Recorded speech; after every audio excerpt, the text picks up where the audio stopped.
Good morning बच्चों। आज की इस वीडियो में हम लोग आलेख बनाना सीखेंगे जो कि कक्षा 9th का है और एक्सरसाइज 4.3 का क्वेश्चन नंबर 1 करेंगे हम। आपका प्रश्न है आज का x plus Y equal to 4, X जमा वाई इक्वल टू 4। इसका आपको आलेख बनाना है। आलेख बनाने के लिए पहले हमें इस समीकरण के हल निकालने होते हैं। आप देख सकते हो, यदि यहाँ पर हम x को 2 लिखें और y को 2 लिखें तो 2 जमा 2 इक्वल टू 4 आ जाएगा। यानी x का मान 2 हो और y का मान 2 हो तो ये समीकरण के हल बन जाते हैं। परंतु ज़्यादा बेहतर रहेगा यदि हम x को y की टर्म्स में लिखें या y को x की टर्म्स में लिखें। तो इस समीकरण को मैंने इस प्रकार लिख दिया है। y को मैं इस तरफ लेकर आ गई हूँ और इससे उसका निशान चेंज हो गया। अब मेरा ये समीकरण इस तरीके से बन गया है, x equal to 4 minus Y.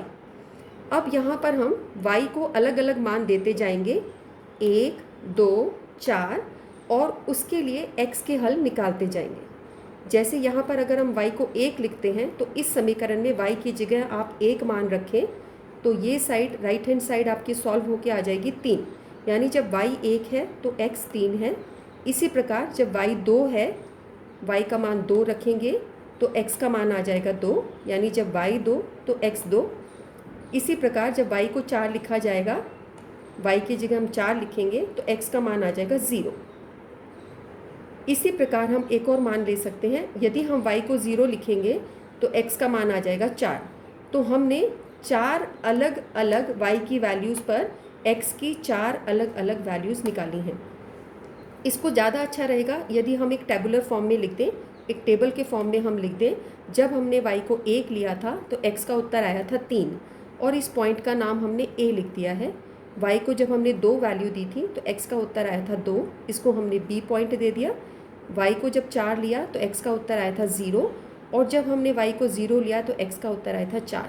आप देखेंगे किसी भी आलेख को बनाने में ज़्यादा अच्छा रहता है यदि किसी एक वैल्यू पर x की वैल्यू 0 आ जाए और किसी एक वैल्यू पर y की वैल्यू 0 आए।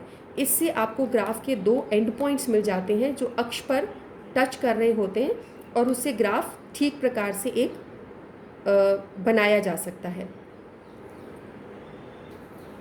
तो इस प्रकार से हमने 4 x के और y के हल निकाल लिए हैं जिनको मैंने ABCD पॉइंट दिया है। अब हम कार्तीय तल यहाँ बना देंगे।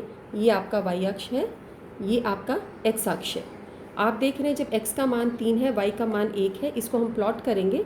जब x 3 है और y 1 है, आप इन दोनों पॉइंट्स को मिलाएंगे, ये पॉइंट आपका बनेगा x 3 y 1। इसी प्रकार जब x 2 है और y भी 2 है, ये y की एक्सिस है, y 2 है, आप ये पॉइंट मार्क कर लेंगे। तीसरा पॉइंट C पॉइंट हमारा है जब x 0 है और y 4 है। यहाँ पर x का मान 0 है और y का मान 4 है तो ये आपका y अक्ष पर होगा। यहाँ पर x का कोई मान नहीं है, y का मान 4 है। इसी प्रकार D पॉइंट है आपका जहाँ पर x का मान 4 है और y का मान 0 है।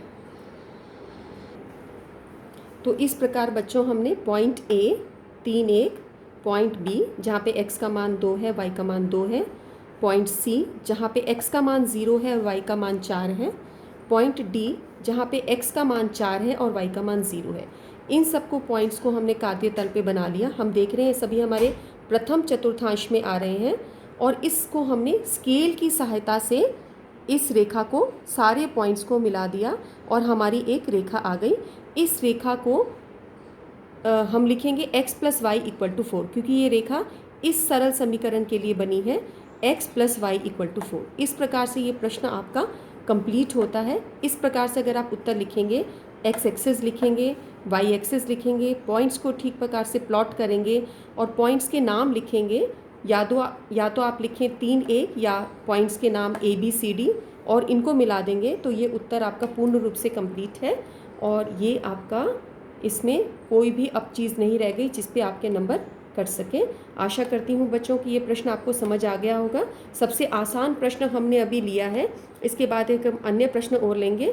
पहले आप इसकी प्रैक्टिस करें, फिर हम दूसरे अन्य क्वेश्चंस करेंगे।